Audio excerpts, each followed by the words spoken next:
द्वापर युगमा हो ढाकाचिनासँग माथि कपिलासबाट देउता आइसकेपछि ढाकाचिना दुईटोले ठेक्यो। ढाकाचिना दुईटोले ठेक्दाखेरि त्यहाँ ढाकाचिना दुई काटेर फेरि यता उता आयो। आइसकेपछि कौकुमा दुईटोले ठेक्यो। 12 वर्षसम्म कौकुमा दुईटोसँग लग्यो। त्यहाँबाट जित गरेर आयो। त्यसपछि आइसकेपछि मोटागम्बा दुईटोले पनि ठेक्यो। त्यहाँबाट आयो। फेरि आयो हल्ली खोला आइसकेपछि हल्ली खोला दुईटोले पनि महा दुःख दियो। त्यहाँबाट आइसकेपछि मजाको लेक मजा भन्ने ठाउँमा हतियार 12 भाइले त जिम्मा गरे भागभन्दा लायो। कसैले के गर्ने भन्ने हुन्छ नि।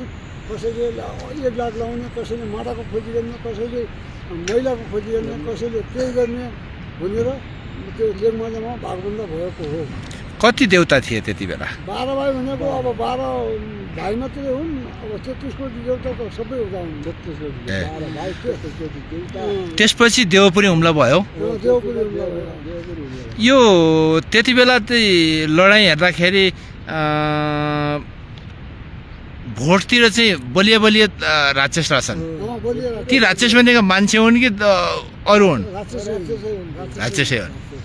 अनि ती कस्ता राक्षस थिए र कस्तो खालको लडाइँ भयो? अब उनीहरू पनि त अब अहिले जस्तो हतियार त उही नै हो। उनको पनि उस्तै हो। उनले हाम्रो राजी गरौँ भने देउताले लाग्यो, दिन लाग्यो। हाम्रो राजी गरौँ भने देउता लाग्यो। देउता र देवी एउटा भयो। हुँदाखेरिमा देउता र देवीले जित्यो, राक्षसको नष्ट भयो। जस्तो डाँगेचिना कस्तो लडाइँ भयो? त्यस्तै हो। डाँगेचिना भने कहाँनिर हो? मोटागुम्बा तालाखारा अब तालाखारा भुटकौँ पुरो भुटकौँ डाँगेचिना। ए खोला आउँछ त। अनि कगुवा भनेको कहाँ हो? कगुवा भनेको यहाँ तल पाखामारमा भित्र। पाखामार्न भनेको कहाँनिर हो? मोटागुम्बा ए हो, त्यहाँबाट भित्र हो। अनि यो लामा सीमा भनेको कहाँ हो? लामा सीमा भनेको त माथि गौरीका वरितिर हो। ए अनि खोचियार पनि उतै भयो। अनि सल्लीमा आएर लडाइँ सकियो। त्यसपछि यता आएपछि हुम्लो भयो। देवपुरी हुम्लो हुनको कारण चाहिँ यो बलिया दुई भयो। देउता पनि बलिया दुई। अब यिनीहरू लाग्छन् भनेर बलिया दुई हुम्ला हुनुपर्छ।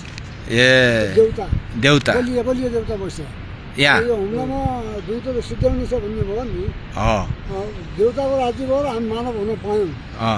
देउताले नजिन्नु भइदिएको भए दुई राज्य हुन्थ्यो। यो अर्को कुरा के भन्नु भने माझा ठेलामा आएपछि सबै औजार आयो, त्यहाँबाट मान्छेको अवतार भयो भनेको के हो? मुनियासीमा अब पहिला मुनियासी सिएनन् थिए। देउता देव रूपमा चल्छिया मुनियासी सिएनन्। मुनियासीमा अब कसरी हाम्रो यो बोली प्रकट कसरी गर्ने भने पहिला रुख बिरिसिङ साया त्यो मुखको सरस्वती आएन। ढुङ्गाले त नबोल्ने भयो। ढुङ्गो नुसाया, ढुङ्गाले पनि बोलिदिएन। निर्मुनिर नुसाया, तिमीले पनि बोलिदिएन। पछि बाध्यताले मुनियासीमै जुठारीमै अवतार छोड्यो भने मुनियासीमै अवतार छोड्यो। मान्छे पटुलेर मुख आयो। अब सानो बच्चा कोही हुँदा त हुन्न उहिका कुरा हुन्। उता पटुक्दाखेरिमा उता मुनियासीमा अवतार छोड्यो। सबले सब 12 भाइ भाग्लीमा आजकल कोही कपिलास जाने, कोही सरोवर जाने, कोही दुधेदह जाने, तीर्थपुनी कोही जाने, कोही उदुखुसी मान्ने, छायानाथ जाने, बद्रीनाथ जाने, केदारनाथ जाने। ती सब देउताले आफू पनि भाग पायो। अब कपिलास छाड्यो भने त कहीँ जाँदैन। गयो अब कपिलास गयो, नगयो अब नगयो। कपिलास भाग उन्ति जाँदैन। महादेवको कपिलासै हो। महादेव मारुद्ध भनेका पहिलाका यो सृष्टि बनाउनेवाला हुन्। देउता मध्येका जेठा महादेव मारुद्ध, त्यसपछिका भुमेदेव।